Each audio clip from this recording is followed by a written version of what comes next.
thing to notice when picking elderflowers is you want a head like that. Nice good head. Flowers, no bits missing, like say this one where they're starting to die off, or this where it hasn't opened yet. Or actually I think they might actually be turning to berries. You don't want that. You want these. Tree looks like this. Leaves. You don't want the ones that looks like they're coming up from the ground, just little sticks. That's cow parsley. This is the tree. So you want 20 to 30 of these for a 20 litre. Brew of elderflower champagne. Pick them in the morning when it's nice and bright, not when it's raining or in the afternoon, of course then they smell like cat's pee. Have a good smell? Yeah, it smells really nice. So just get picking. Now, I'm just on my shed roof at the minute picking. Oh man, but I don't know if you can see that pollen coming off.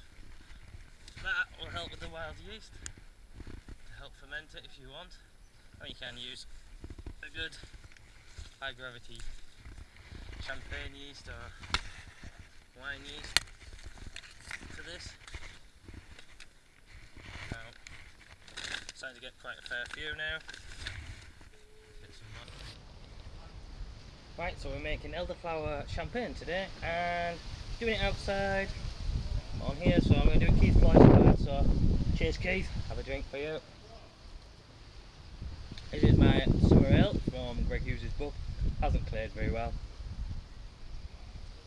It tastes lovely, nonetheless. Right, sugar. Not sure this is right, but we'll go a bit higher there.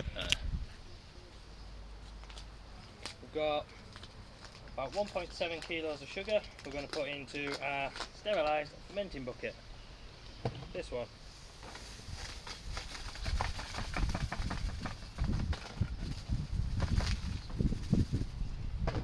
First bag of sugar in, and second bag of sugar goes in,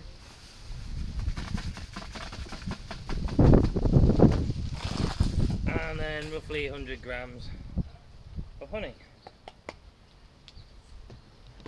Squeeze in.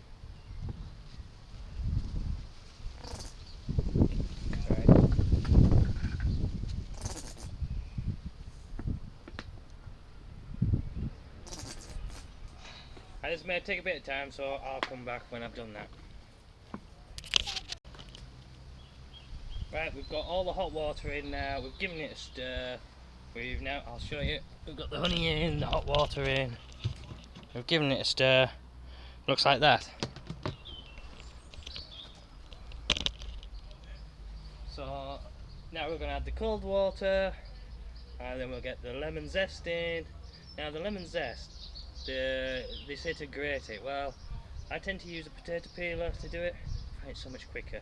Then we'll squeeze the lemons. I've used 10 lemons for this recipe, so 10 lemons, 1.7 kilos of sugar, 100 grams of honey, and then a big wad of elderflowers will go in last. Give it a big stir. Now I picked mine, as you saw, early in the morning. You get a lot of pollen off there. Should get a lot of wild yeast, which will help with the fermentation. Nice vigorous fermentation. I'm going to use a high alcohol wine yeast, I think. Get it good, eat through it quickly, then we'll get it carbonated and we'll drink it. Right, so next we're on to fill in with the cold water. I want to fill this up now to 20 litres because that's my recipe. Perfect for a corny cake. Cheers. Right, we're all ready to go. Just going to quickly take a reading on the refractometer, give you an idea where we're going to end up. Everything's in now, the elderflower included, and that's come out at 11.2. So we'll quickly take a check on that, see where 11.2 gets us. Refractometer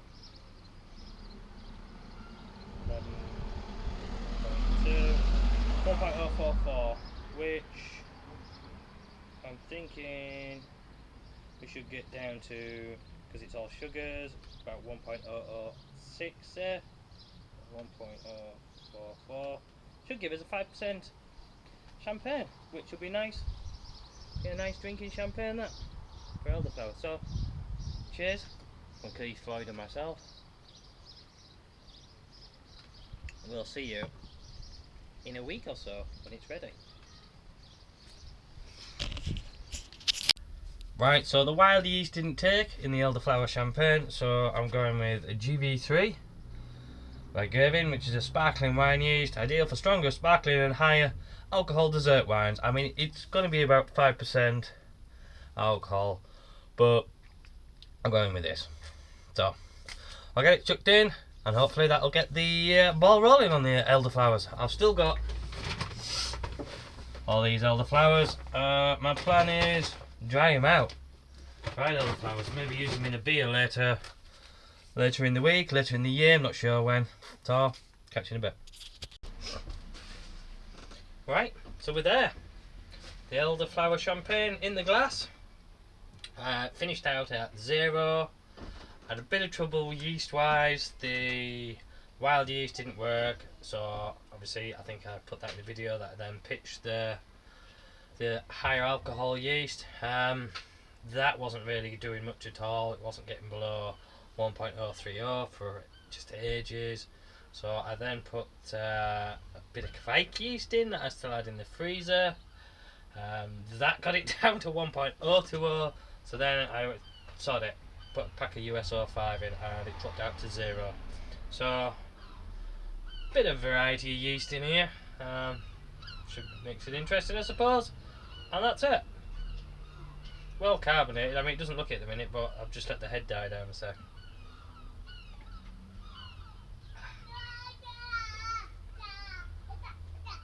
Well, that, I believe, is my son calling me. So it's come out. It's come out well. It's come out really well.